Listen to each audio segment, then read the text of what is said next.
Mi hermana me traicionó con mi novio, se casaron y tuvieron un bebé mientras mi madre los defendía. Pero cuando él empezó a acosarme con fotos secretas y notas, la policía lo arrestó y mi familia quedó destrozada. Tengo 24 años, trabajo en marketing digital, y honestamente necesito sacar esta historia de mi pecho, porque lo que pasó el año pasado básicamente destruyó cualquier ilusión que tenía sobre lo que significa la familia. La cosa es que siempre pensé que mi hermana y yo éramos cercanas. Ya sabes, no éramos mejores amigas ni nada de eso, pero éramos hermanas, y eso se suponía que significaba algo, ¿no? Resulta que no significaba una mierda. Déjame empezar por el principio porque si no, esto no va a tener sentido. Hace como 2 años, o sea, cuando tenía 22, conocí a Derek en una conferencia de trabajo, de esas aburridas donde todos están networking y fingiendo que les importa lo que la otra persona hace. Él trabajaba en desarrollo de software y yo acababa de conseguir mi primer trabajo decente después de la universidad. No fue amor a primera vista ni nada tan cursi, pero conectamos bien, empezamos a salir, y después de unos meses, las cosas se pusieron serias. Era el típico novio bueno, ya sabes, me traía café cuando tenía días pesados en el trabajo, me mandaba memes estúpidos a medianoche, ese tipo de cosas que te hacen pensar que encontraste a alguien especial. Después de estar juntos como un año, decidí que era momento de que conociera a mi familia. Gran error. Literalmente el peor error de mi vida, pero obvio no lo sabía en ese momento. Mi familia siempre fue complicada. Tipo, mi mamá es de esas personas súper tradicionales que se preocupan demasiado por las apariencias y por lo que los vecinos van a pensar. Mi papá era más tranquilo pero medio ausente emocionalmente. Y luego estaban mis hermanas. Kimberly, que es 2 años menor que yo, siempre fue la consentida, la bonita, la que podía hacer lo que quisiera, y mamá encontraba la forma de justificarlo. Ruby, la más chica, tenía como 9 años en ese entonces, y era la única que valía la pena en toda esa casa, honestamente. La primera vez que Derek fue a cenar a casa de mis padres todo pareció normal. Kimberly estaba ahí, siendo toda coqueta como siempre era con cualquier hombre que respirara, pero pensé que era solo su personalidad, ¿sabes? Nunca se me ocurrió que pudiera pasar algo. Éramos hermanas. Derek era mi novio. Había códigos que se suponía no se rompían, pero mirando hacia atrás, debí haberlo visto venir porque Kimberly siempre había sido así, siempre queriendo lo que yo tenía, siempre compitiendo conmigo en formas que yo ni siquiera sabía que estábamos compitiendo. Las cosas empezaron a ponerse raras como 3 meses después de esa cena. Derek comenzó a actuar diferente, tipo más distante, revisando su teléfono todo el tiempo y poniéndolo boca abajo cuando yo estaba cerca. Yo le preguntaba qué pasaba, y él decía que nada, que solo estaba estresado con el trabajo, y yo le creí porque quería creerle. Pero una noche estábamos viendo una película en mi apartamento y él se quedó dormido en el sofá, su teléfono. Empezó a sonar, y lo agarré para apagarlo, pero la pantalla se encendió y vi un mensaje de Kimberly. Y no era un mensaje normal tipo, hola, ¿cómo estás? Era algo como, no puedo dejar de pensar en la otra noche con un emoji de carita sonrojada. Me quedé ahí sentada con el teléfono en la mano, sintiendo como si me hubieran tirado un balde de agua fría. Abrí los mensajes. Ya sabes, sé que está mal revisar el teléfono de tu pareja, pero en ese momento no me importó, y lo que encontré básicamente me destruyó. Mensajes y mensajes entre ellos, flirteando, haciendo planes para verse cuando yo estaba trabajando, fotos que definitivamente no eran apropiadas. Y lo peor, era que había mensajes desde antes de que él conociera a mi familia, lo que significaba que de alguna manera se habían conectado por redes sociales o algo así, y ya estaban hablando antes de siquiera conocerse en persona. Desperté a Derek ahí mismo, tipo lo sacudí y le puse el teléfono en la cara. Él intentó negarlo al principio. Luego intentó minimizarlo diciendo que solo eran mensajes y que no significaban nada, y finalmente admitió que sí, que había pasado algo entre ellos pero que fue un error, y que lo sentía mucho. Lo eché de mi apartamento, obvio, y después me quedé ahí sola en mi sala llorando, hasta que básicamente no me quedaron más lágrimas. No podía procesar que mi hermana, hubiera hecho algo así. Al día siguiente fui directamente a casa de mis padres. Era un sábado por la mañana y toda la familia estaba ahí desayunando como si nada. Entré por la puerta y vi a Kimberly sentada ahí comiendo panqueques tranquilamente, y algo en mí simplemente explotó. Le grité todo lo que tenía guardado, delante de mis padres, delante de Ruby que no entendía qué estaba pasando, y Kimberly ni siquiera tuvo la decencia de negarlo. Se quedó ahí sentada con esa cara de no me importa, y dijo algo como, no es mi culpa que tu novio me prefiera a mí. Mis padres al principio no sabían qué hacer. Mi papá se veía devastado, tipo genuinamente triste por lo que había pasado, y le dijo a Kimberly que tenía que irse de la casa por un tiempo. Mi mamá estaba llorando, pero también estaba enojada conmigo. ¿Puedes creerlo? Me dijo que estaba haciendo una escena, y que estas cosas pasan, y que debería ser más madura al respecto. Le dije que si ella pensaba que yo era el problema, entonces claramente había criado a sus hijas de manera muy diferente, y me fui de ahí jurando que no iba a volver. Pasaron como 2 semanas, y mi prima, la única persona de la familia con la que seguía hablando aparte de Ruby, me llamó para decirme que Kimberly había vuelto a la casa. Aparentemente había ido llorando con mis papás diciendo que estaba embarazada de Derek. Y de alguna manera eso cambió toda la narrativa porque ahora era sobre el bebé y sobre ser una familia y apoyarse mutuamente y toda esa mierda. Mi mamá básicamente perdonó todo, porque iba a ser abuela otra vez, y mi papá, aunque estaba incómodo con la situación, decidió no causar más drama. Corté contacto con todos excepto con Ruby. Le mandaba mensajes de vez en cuando para asegurarme de que estaba bien, y ella me contaba cosas de la casa, pero yo le pedía que no me dijera nada sobre Kimberly, porque no quería saber. Supe por mi prima que Derek y Kimberly se habían juntado oficialmente, que mis padres los estaban apoyando, y que básicamente yo era la villana de la historia ahora porque me negaba a perdonar y seguir adelante. Mi mamá le decía a la gente que yo estaba siendo dramática, y que había exagerado todo, como si descubrir que tu hermana se acostó con tu novio fuera algo que se supone debes superar en una semana. Avancemos como 8 meses. Ruby me mandó un mensaje diciendo que Kimberly y Derek se iban a casar. La boda iba a ser en casa de mis papás. Algo pequeño porque supuestamente Kimberly quería algo íntimo, pero la verdad era que, probablemente, no querían que mucha gente supiera toda la historia detrás. Obvio no me invitaron, y honestamente no hubiera ido ni aunque me lo hubieran pedido de rodillas. Pero lo que sí me dolió fue enterarme después, por Ruby, que le dijeron a todos los invitados que yo no pude ir porque estaba trabajando en otro estado. Ni siquiera tuvieron las agallas de decir la verdad, tenían que inventar una excusa para quedar bien ellos. La cosa es que podría haber seguido así, ya sabes, sin hablarles nunca más y construyendo mi vida sin ellos, y hubiera estado bien con eso. Pero entonces mi papá murió. Fue súper repentino, tipo un ataque al corazón de la nada, aunque después me enteré por mi prima que había estado enfermo por meses y nadie me lo había dicho. Ni siquiera tuve la oportunidad de despedirme de él, de decirle que lo perdonaba por haber dejado que todo pasara, de preguntarle por qué eligió mantenerme en la oscuridad sobre su salud. Fui al funeral, obvio, y fue la cosa más incómoda de mi vida. Kimberly estaba ahí con su panza enorme, como de 8 meses ya, y Derek a su lado jugando al esposo atento. Mi mamá estaba destrozada, pero todavía encontró tiempo para mirarme con cara de desaprobación cuando llegué, y Ruby corrió hacia mí y me abrazó tan fuerte que casi no podía respirar. Durante toda la ceremonia podía sentir las miradas de todos los familiares que claramente habían escuchado versiones diferentes de la historia y no sabían qué pensar de mí. Una semana después del funeral, el abogado de mi papá nos citó a todos para la lectura del testamento. Yo no esperaba nada. Honestamente pensé que mi papá probablemente me había borrado del testamento después de todo el drama, así que fui más que nada por curiosidad. Pero resulta que mi papá me dejó el 40% de todo lo que tenía. 40%. A Ruby le dejó el 30%, a mi mamá el 20%, y a Kimberly solo el 10%. La cara de Kimberly, cuando el abogado leyó eso fue algo que voy a atesorar para siempre. Literal se puso roja, y parecía que iba a explotar. Mi mamá empezó a llorar diciendo que esto iba a dividir más a la familia, que mi papá no estaba en sus cabales cuando hizo el testamento, que no era justo. Kimberly se paró y empezó a gritar que yo había manipulado a papá, que de alguna forma lo había convencido de cambiar el testamento para castigarla a ella, lo cual no tenía ningún sentido, porque yo ni siquiera había hablado con mi papá en meses antes de su muerte. Derek también se metió diciendo que deberían contestar el testamento, que claramente algo no estaba bien. Yo me quedé ahí sentada en shock porque no me esperaba nada de esto. El abogado me dio un sobre después de que todos se fueron. Dijo que mi papá le había pedido que me lo entregara personalmente.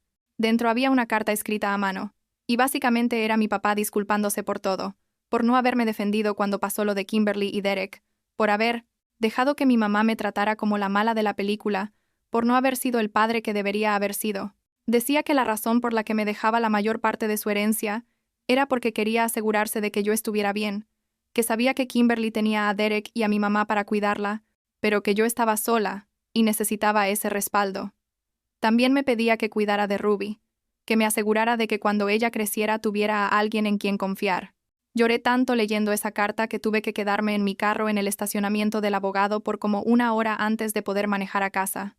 Pensé que eso era el final del drama. Pero oh no, las cosas apenas estaban empezando. Como 2 días después de la lectura del testamento, Kimberly y Derek aparecieron en mi apartamento. No sé cómo consiguieron mi dirección, porque me había mudado hacía poco y no se la había dado a nadie de la familia excepto a Ruby. Tocaron el timbre. Y cuando abrí la puerta, pensando que era una entrega o algo así, ahí estaban ellos. Derek empezó con un discurso súper ensayado sobre cómo la familia debería apoyarse mutuamente y cómo ellos estaban pasando por dificultades económicas con el bebé en camino, y básicamente querían que yo renunciara a mi parte de la herencia y la dividiera entre Kimberly y mi mamá. Les dije que se fueran, obvio, pero Kimberly se puso toda dramática diciendo que papá hubiera querido que yo ayudara, que él no hubiera querido que la familia se destruyera por dinero. Le dije que tal vez debió haber pensado en la familia antes de acostarse con mi novio, y Derek tuvo las agallas de decirme que yo necesitaba superar eso ya. Le cerré la puerta en la cara y llamé al edificio de seguridad para asegurarme de que no los dejaran volver a subir, pero no pararon ahí. Empecé a recibir mensajes de números desconocidos, tipo, cosas feas llamándome egoísta, diciéndome que era una mala hija, que mi papá estaría decepcionado de mí. Mi mamá también empezó a llamarme, cosa que no había hecho en meses, pero era solo para decirme lo mismo, que necesitaba pensar en la familia, que Kimberly me necesitaba. Le dije que Kimberly no me necesitó cuando decidió traicionarme de la peor forma posible y que ahora yo tampoco la necesitaba a ella. Le colgué y la bloqueé, y bloqueé a todos los números desconocidos que me habían estado mandando mensajes. Pasaron como 3 semanas de relativa paz, y entonces una mañana salí a mi carro para ir al trabajo, y las 4 llantas estaban pinchadas, no desinfladas, pinchadas, como con un cuchillo o algo así. Llamé a la policía y les conté todo lo que había estado pasando con mi familia. Hicieron un reporte, pero dijeron que sin pruebas de quién lo hizo, no podían hacer mucho. Les di los nombres de Kimberly y Derek. Les conté toda la historia del testamento, pero básicamente me dijeron que necesitaba tener más evidencia si quería que hicieran algo. Instalé cámaras de seguridad en mi apartamento esa misma semana. También contraté a un abogado, uno bueno que me costó un montón de dinero, pero que dijo que podía ayudarme a protegerme legalmente de cualquier acoso por parte de mi familia. Él me sugirió que pidiera una orden de restricción si las cosas seguían escalando, y yo pensé que tal vez estaba exagerando, pero me dijo que era mejor prevenir que lamentar. 2 semanas después recibí un paquete en mi puerta. No tenía remitente, solo mi nombre y dirección. Adentro había un cuaderno, de esos baratos que compras en cualquier tienda, y estaba lleno de notas sobre mí, sobre mis rutinas, a qué hora salía de mi apartamento, qué días iba al gimnasio, dónde compraba café, todo. Había fotos también, de mí caminando por la calle, entrando a mi edificio, en el supermercado. Alguien me había estado siguiendo y documentando todo, y el cuaderno tenía que ser de Derek porque reconocí su letra de algunos documentos que había visto antes cuando estábamos juntos. Me entró un pánico horrible. Llamé a mi abogado inmediatamente, y él me dijo que fuera a la estación de policía, con el cuaderno y las fotos. Esta vez sí me tomaron en serio. Tipo, cuando vieron toda esa evidencia de acoso y stalking, empezaron a hacer preguntas y a tomar nota de todo. Mi abogado pidió una orden de restricción de emergencia contra Derek, y el juez la aprobó el mismo día. También pusieron una orden de restricción temporal contra Kimberly, aunque las fotos eran claramente tomadas por Derek, porque mi abogado argumentó que ella era cómplice de todo el acoso. Por recomendación de la policía, me fui a quedar a un hotel por unos días mientras ellos investigaban. No le dije a nadie dónde estaba, ni siquiera a Ruby, porque no confiaba en que la información no llegara a Kimberly o Derek de alguna forma. Me sentía paranoica todo el tiempo, mirando por encima del hombro, revisando si alguien me seguía. Es una sensación horrible, ¿sabes? No sentirte segura en tu propia ciudad, en tu propia vida, por culpa de gente que se supone debería ser tu familia. Estaba en el hotel cuando mi prima me llamó. Estaba llorando, diciéndome que acababa de enterarse de todo lo que había estado pasando porque mi mamá se lo había contado, pero desde su perspectiva, obvio, donde yo era la loca que estaba acosando a Kimberly y Derek, y ellos solo estaban tratando de protegerse. Le conté la verdad. Le mandé fotos del cuaderno y de las llantas pinchadas, y ella se quedó en silencio por un momento largo, y luego solo dijo, «Lo siento, no tenía idea». Me dijo que iba a hablar con mi mamá, que iba a intentar hacerla entender la realidad de la situación, pero yo le dije que no se molestara, que mi mamá ya había elegido su lado hacía mucho tiempo. La orden de restricción se hizo permanente, después de una audiencia donde presenté toda la evidencia. Derek ni siquiera apareció a defenderse, lo cual hizo que todo fuera más fácil.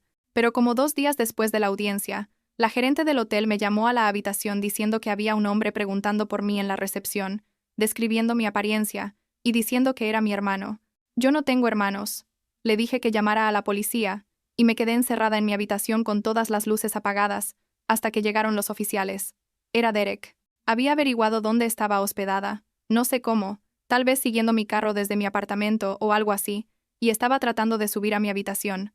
Cuando la policía llegó, él estaba tratando de convencer al personal del hotel de que era una emergencia familiar y que necesitaba hablar conmigo urgentemente. Los policías lo arrestaron ahí mismo por violar la orden de restricción, y honestamente verlo esposado y metido en la patrulla fue lo más satisfactorio que había sentido en meses. Mi abogado me dijo que con este arresto, más toda la evidencia previa del acoso, podíamos hacer que Derek enfrentara cargos criminales. Kimberly también estaba en problemas porque encontraron mensajes en el teléfono de Derek donde ella le estaba dando información sobre mí, básicamente ayudándolo a acosarme. Mi mamá contrató abogados para ambos, obvio, gastando probablemente un montón de la herencia que mi papá le dejó, y toda la situación se volvió un desastre legal gigante. Me mudé otra vez. Esta vez a un apartamento en un edificio con seguridad las 24 horas, cámaras por todos lados, y una política súper estricta sobre visitantes. No le di mi nueva dirección a nadie, excepto a mi abogado y a mi jefe en el trabajo.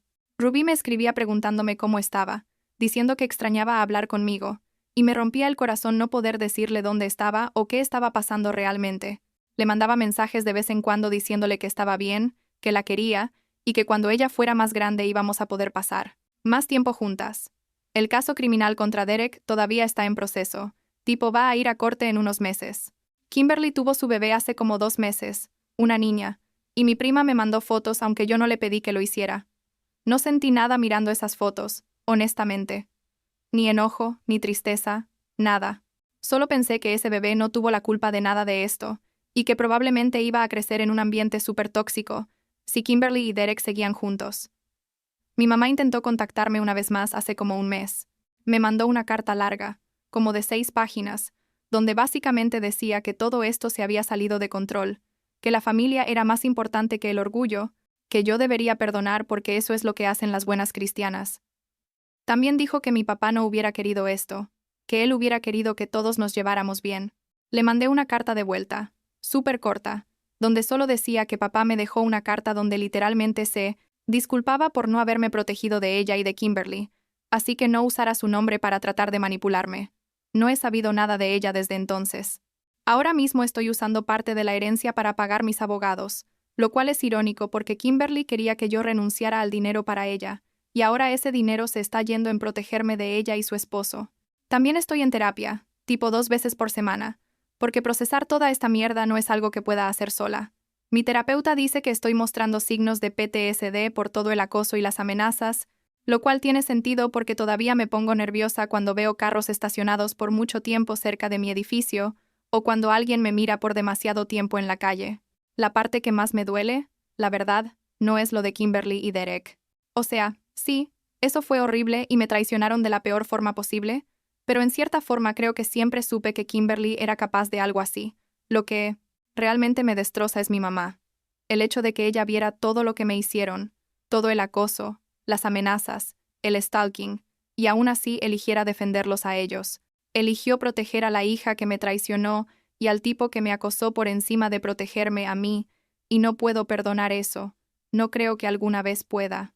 Ruby me mandó un mensaje la semana pasada, preguntándome si alguna vez iba a volver a casa para visitarlos. Le dije la verdad, que esa casa dejó de ser mi hogar hace mucho tiempo, pero que cuando ella fuera mayor y pudiera tomar sus propias decisiones, yo iba a estar ahí para ella. Me respondió con un corazón y un «te quiero». Y eso me hizo llorar porque ella es literalmente la única persona de esa familia que vale la pena. Estoy reconstruyendo mi vida de a poco. Hice nuevos amigos, gente del trabajo que no conoce nada de toda esta historia y que me trata normal. Salgo con un chico nuevo, alguien que conocí en un grupo de senderismo y que es exactamente lo opuesto a Derek en todas las formas posibles, honesto y directo, y que en realidad respeta los límites. Le conté toda la historia después de salir por como 2 meses, y él solo me abrazó y dijo que entendía por qué era tan cuidadosa, y que íbamos a tomar las cosas a mi ritmo. Y eso es suficiente por ahora, supongo.